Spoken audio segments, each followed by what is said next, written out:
Hey, I'm Taylor Craig. I'm Ryan Keelan. I'm Alex Suisa. And welcome to the Pucking Playoff Preview. We Don't Give a Puck. Panthers had an extraordinary season. Yeah, they ended the season with a record of 47, 26, and 9, which, I mean, they broke their previous record of wins. The previous one was 43 wins in the 1999 season. Blew that one away. Got 47. We broke the record of points. The previous one was 98 in that same season, and we blew that away with 103 this year. You know what I mean? We broke 100 points for the first time in franchise history.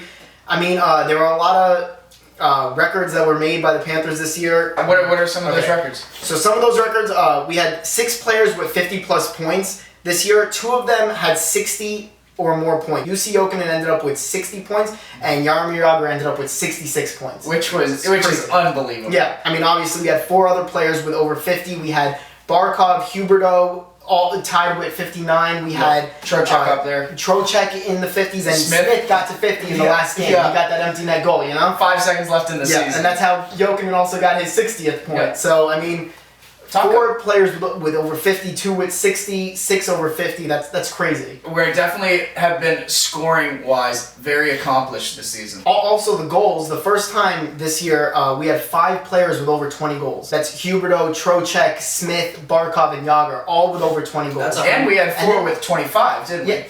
That's 100 goals. Well, over, yeah. Barkov led with 28. You had Trocheck and Smith tied with 25. You had Barkov leading with 28. I think all of us predicted Barkov to have the most goals in the season. Finally got it. We did it, so we got to 28. I bet if we had one more game, Jagr would have gotten that lead back. Jagr ended up with 27, one shy of Barkov. No, he's really important for us. Like we always talk about our veteran guys, and he's a key guy. I mean, obviously he's going to be a Hall of Famer, and he's a great player, but he just keeps playing well and working hard, and that's why he's playing a lot of minutes for us, because he wants to play and he's playing well. What's even more amazing is that if you go a little bit down the goal line and you say 14 goals or more, we had 10 players with 14 or more goals. Won the Atlantic Division. We're in the playoffs. We're playing the New York Islanders. Looks like the Islanders wanted to play us, and if we go through the matchup, which we will in this episode, maybe that wasn't the best decision. They did want to play us, because they really should change their name to the New York Shrimps, because I've never seen anyone so afraid of penguins. I'm pretty sure penguins eat salmon. Do you think I did not look this up for the hot take? I looked this up. Honestly, though, in my opinion, I think the Islanders are screwed either way. Panthers or Penguins, I don't think. I mean, I don't want to be a major homer here, but I mean, I don't think Islanders are coming out of either of that series. Of course, the number 1 name that jumps out to you is John Tavares. Top line center, led the team in goals, led the team in points. Guy you got to watch out for. That's the biggest matchup is the center one matchup. Yeah. Barkov versus Tavares. I mean, because Tavares, he has a top 3 wrist shot in the league.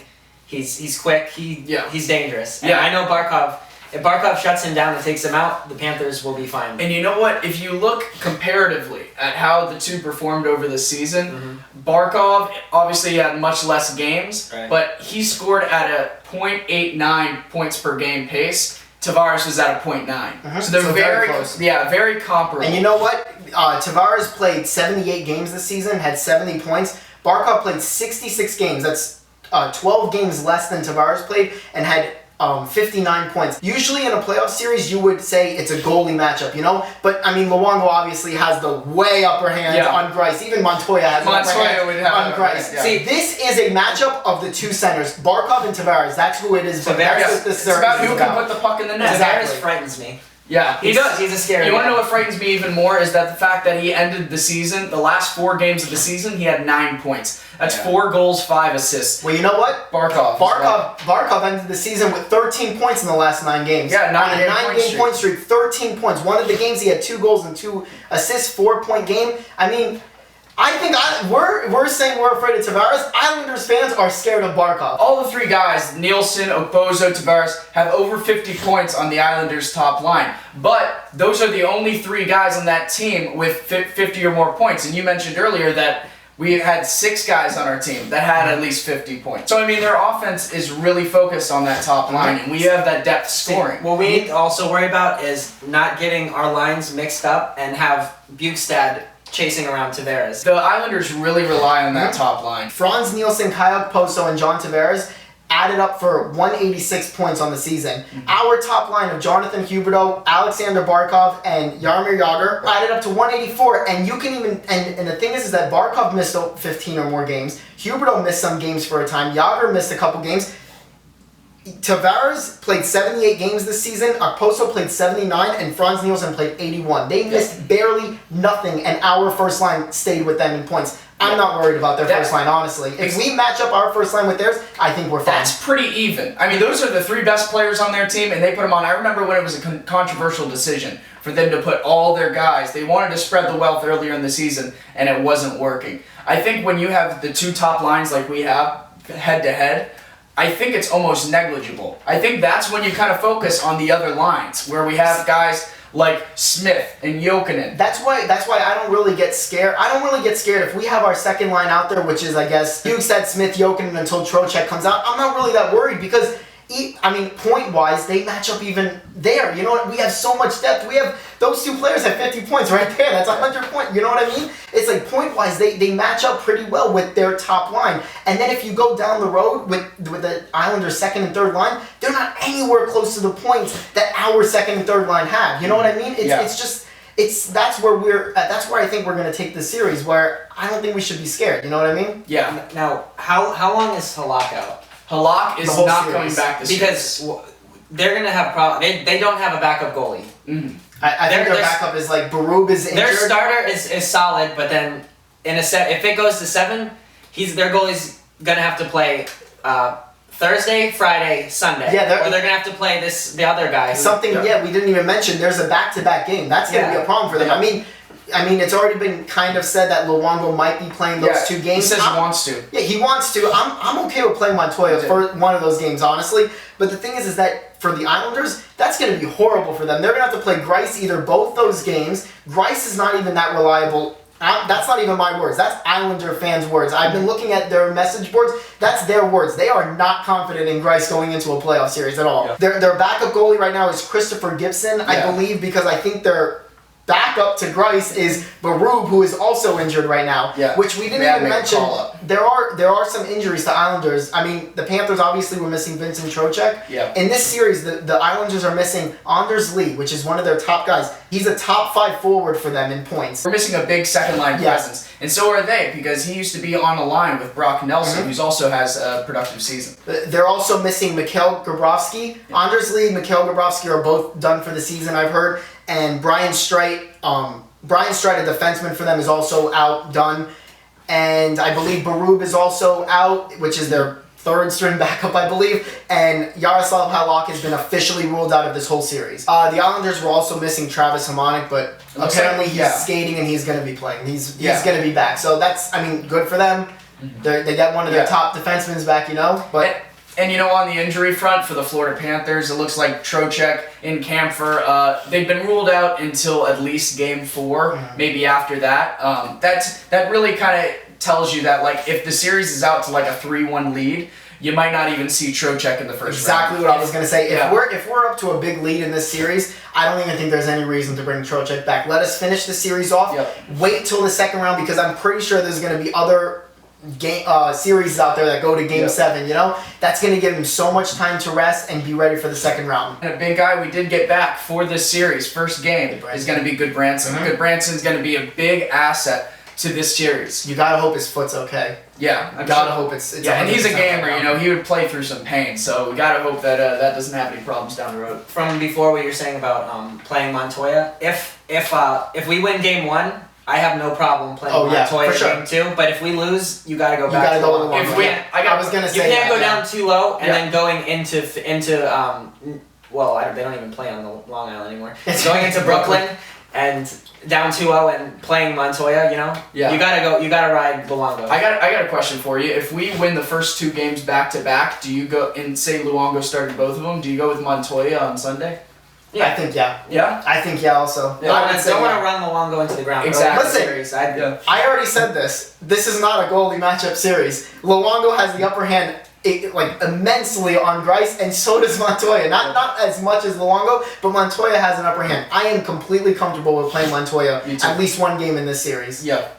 especially with a back-to-back, I'm very comfortable with it. But I gotta agree with you. If we lose game one, you gotta go back Luongo to Luongo. game You two. can't sit You Luongo. cannot. Yeah, exactly. He would be pissed. Unless he gives up like 6 goals, then maybe go with Montoya. But I mean, I can't see not starting Luongo in that situation because that's really bad going down 0-2.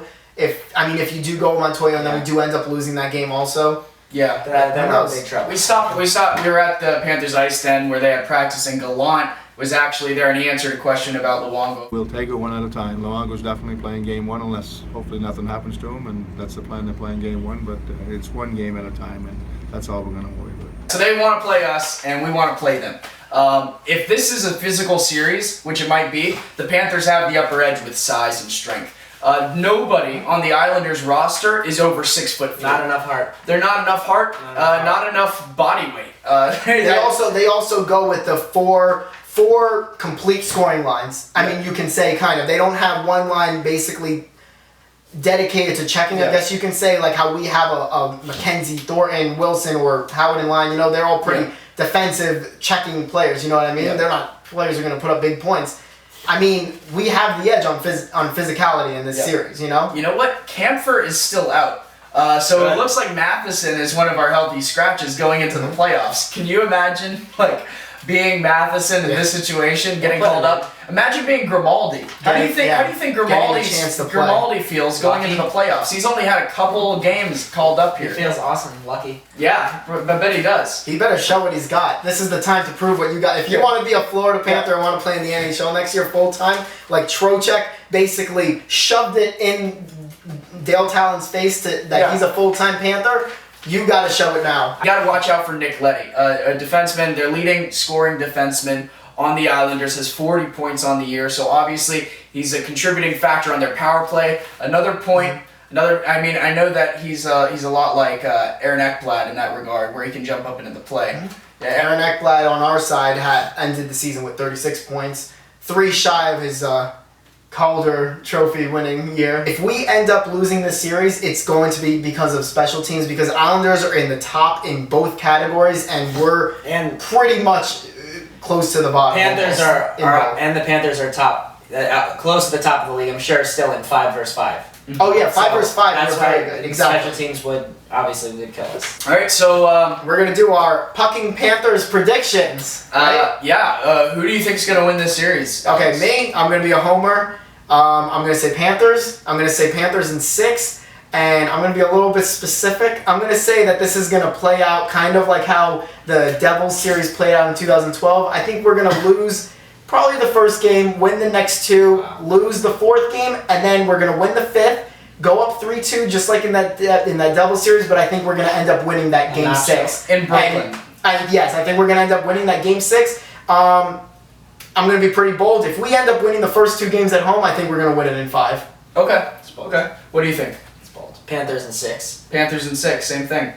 All right, I'm going to go with Panthers in 5. I think we are going to win the first 2 games. I think the Panthers are going to be a real energetic group on the first 2 games. I think Luongo is going to give you strong starts. So I think it's going to be 2-0. We're going to win it in Game 5 at home, and I'm going to love that night. It's going to be very tough because I mean we have a team that's full of inexperience. You know, I mean 8 players we don't know what's going to happen to them in the playoffs. But we also have players like Luongo and Yager who could literally carry the team. You know what I mean? So you never know what could happen. Anyway, from the Pucking Panthers podcast, I'm Taylor Craig. I'm Ryan Keelan. I'm Alex Suisa. And we'll see you soon. Thank you for watching. Subscribe on YouTube and follow on Twitter and do anything else that might please you.